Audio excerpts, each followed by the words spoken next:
Anisan'ny tadidin-doza amin'ny fahampotehan'ny tontolo iainany nosy be ary hitana taratra izany dia manomboka miaritra ny farihy iray izay fangalan'ny mponina rano.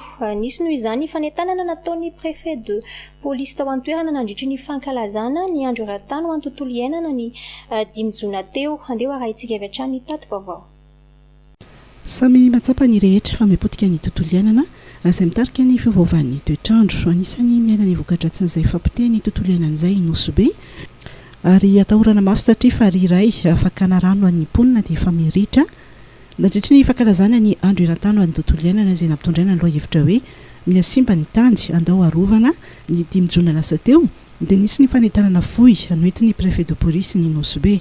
Amin'izao fotoana zao azao tsy mitete fa mafana ny andro efa tsy karaha taloha saika jiaby maivay rovodrovy satria température manonga be. Les changements climatiques fiovaovan'ny toetrandro vokatry ny fahasimban'ny tontolo iaina dikan'izay ny raha mahavelo sy simba mahaiza mivavy ny tontolo iainanareo ny manodidika anareo aza mety manolono kakazo manano charbon sy amnera. Filaharam-be namakivaky ny tanàna no entina ny santarana ny fankalazana ny rahina fanentanana sy fampahafantarana ny fiarovana ary ny voka-dratsy ny famotehana ny ala. Naveto zay za andeha entina anareo mba hiaro ny tontolo iainana satria manana importance be zay izy io amin'ny fiainana na amin'ny olombelona na amin'ny biby na amin'ny zava-maniry ka manentana anareo mba hiaro ny tontolo iainana.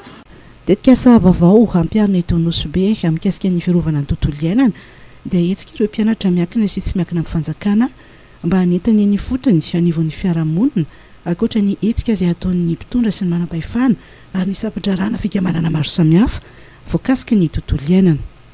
Arena ho antsika ny tontolo iainana indrindra ny aty alaoana satria arena ho antsika olombelona sy ny biby rehetra ny aty alaoana ka tokony kobabiana sy iarovana ny eo.